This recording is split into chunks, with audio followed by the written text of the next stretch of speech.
Hey, I want to talk to you guys about why you should not expect interest rates to fall at all this year in 2024 and why you should also lower your expectations that they will in 2025. So, at the beginning of the year, the expectation was that the Fed will be lowering interest rates anywhere between 3 to 4 times in 2024. But those expectations have now been lowered to just maybe 2 rate cuts this year. We're looking at traders on Wall Street are forecasting for the first rate cut to come in September with a probability of maybe 62% that, the Fed will decrease interest rates by the September meeting, 75% in November, and then an 86% confidence level that they will be lowering interest rates by December. However, I don't think it's likely that we're not going to see any significant rate cuts, if any, anytime soon, at least not this year. And I'm going to give you a few reasons why and a few reasons why you need to, keep this in mind. So the first one is, let's talk a little bit about the Fed's 2% inflation target. Now, I'm going to tell you why that might not be a realistic target, maybe not this year. So the Fed's 2% inflation target is really based on PCE, which is the personal consumptions expenditures, or the PCE index. Now, this measures the changes in the prices of consumers and services. This is obviously, inherently, this is the Fed's favorite and most closely watched inflation measure. Now, these are some of the stats for 2024. So in January, PCE increased by 2.4%. In February, it increased by 0.3% compared to January, and 2.8% compared to February of 2023. So 2.8% higher than last year. Now, it's going to be pretty interesting what PCE is going to look like when it comes out now in April 26th, so in a couple of days.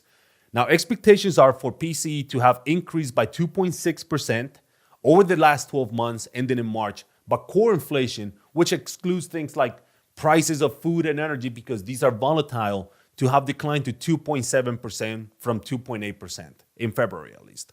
Now, even if this comes at expectations, it's still not quickly enough and to get down to this realistic 2% target that the Fed wants. Now, let's talk a little bit about the jobs report. So the latest job report for March was gangbusters. It was amazing. It showed that the economy added 303,000 jobs, which exceeded expectations, and the unemployment rate fell to 3.8%, which is pretty much almost a record low in the last 10 years.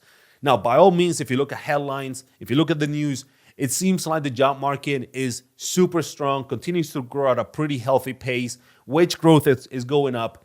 Basically, average hourly earnings have increased, shows that it increased by 4.1%, which is still too strong for the Fed. The Fed wants to see that number a little bit lower. Now, when employment is really high, obviously, inflation will continue to rise. People have more jobs, have money to spend, and that's not good if we're trying to tame inflation. But I'm looking at the jobs report here for March, and I see something that just doesn't sit well with me because it kind of seems like the data in a way is getting manipulated, and I'm going to tell you why. So out of the 303,000 jobs, 72,000 of these jobs were in healthcare, 39,000 in construction, which is all great, no problem there. But 49,000 of these jobs were in leisure and hospitality, which these are entry-level jobs, number one. Number two, this could be significant enough to say that a lot of people just simply are not making enough money at their current job, so they are having to get into a second job in order to make ends meet. But now check this one out. 71,000 jobs in government employment. So roughly 24% of all the jobs in March, of the 303,000 jobs, were new government employment positions. So just making the government bigger. I think that's a pretty easy way to manipulate how the employment is going up so much, right? Now, let's go over a little bit about Producer Price Index, or PPI, which this is a measure that changes the prices received by producers for their goods and services, or basically what they call wholesale prices. So for March 2024, PPI increased by 0.2% from the previous month, which was less than expected, but it rose by 2.1% from 2023 And that was the biggest gain since April of 2023. Now, let's talk a little bit about home sales. Obviously, an important indicator because the housing market makes roughly about 35% of the economy. Now, March 2024, existing home sales fell by 4.3% in March, while sales fell by 3.7% from last year. Now, this could be obviously an indication of the higher interest rates so far this year, because the higher the rates, more buyers are going to be on the sidelines. It's going to slow down the activity in the housing market. However, the median home price has gone up to $393,500, which is an increase by nearly 5% from last year. So if you bought a home last year around this time, your home probably went up by 5%. This is what we've been telling people, that unfortunately there's just not enough supply. So even if rates continue to go up and the market slows down, well, odds are prices are going to continue to go up because the demand is simply too much and the supply is too small. More people are staying put in their homes with the lower interest rates, the 2-3% rates from the pandemic. Those people don't want to sell just yet, at least not to get into an 8% mortgage. Now, finally, let's talk a little bit about gas prices, which have been going crazy the last couple of months. So gas prices have increased by 6.5%, making it the biggest monthly increase since November of 2019. Obviously, this gets blamed on Ukraine, the war over there, the war in the Middle East, the weather. But regardless of how you see it, the rising gas prices can have a really big effect on the overall economy, because obviously these things affect transportation costs. It affects costs for businesses, consumers. It leads to higher prices for goods because of the derivatives of oil will also go up in price.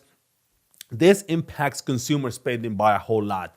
So you can expect, some of these prices, they still probably haven't hit the economy fully just yet, okay? So we got to keep that in mind. Now, lastly, I want you guys to listen to some of the quotes by the committee of the Federal Reserve, because honestly, this is like the best way to gauge really where this whole thing is going. So here's a few. New York Fed President John Williams recently said that he doesn't feel the urgency to cut interest rates. Cleveland Fed President Loretta Master said that the Fed will likely cut rates at some point. Atlanta Fed President Raphael Bostic said that maybe at the end of the year is his view of the likely timing for a first rate cut, saying that, he's comfortable being patient. Minneapolis Fed President Neil Kashkari said that he wants to be patient with the first rate cut potentially not appropriate until next year. And finally, Fed Chair Jerome Powell said that it's likely to take longer to get enough confidence on inflation to decline to reduce borrowing costs. So here's another thing. It's an election year, and Powell has said time and time again that he does not want to be associated with politics, because it can seem at least, that if the Fed starts to cut interest rates before, by the fall or towards the end of the year, which is obviously during the election, it's going to appear like it's a politically motivated move. So there you guys have it. Now, what's it going to take for the Fed to lower interest rates? Now, first off, shelter costs, they have to come down, because shelter costs make up about a third of the CPI. And actually looking at the data here, shelter costs rose by 5.7% in March. Rents rose by nearly 3.6% as well. For every 1% decline in shelter costs, CPI will be reduced by nearly 0.36%, all things being equal. Now, additionally, the consumer confidence needs to take a hit. A lot of people are still spending a lot of money. They're just not spending money out of their own pockets. They're just using credit cards to spend the money. But regardless, consumer spending accounts for roughly 70% of the economy. So people need to stop losing confidence, about this economy. Maybe more layoffs, wage losses, and things like that will definitely help. We know it sounds pretty crazy, but it is what it is. It's sort of that's how it needs to go. Energy prices have to come down as well. We have the war in the Middle East. We have the war in Ukraine. Oil prices are just crazy unsustainable right now, unstable at least.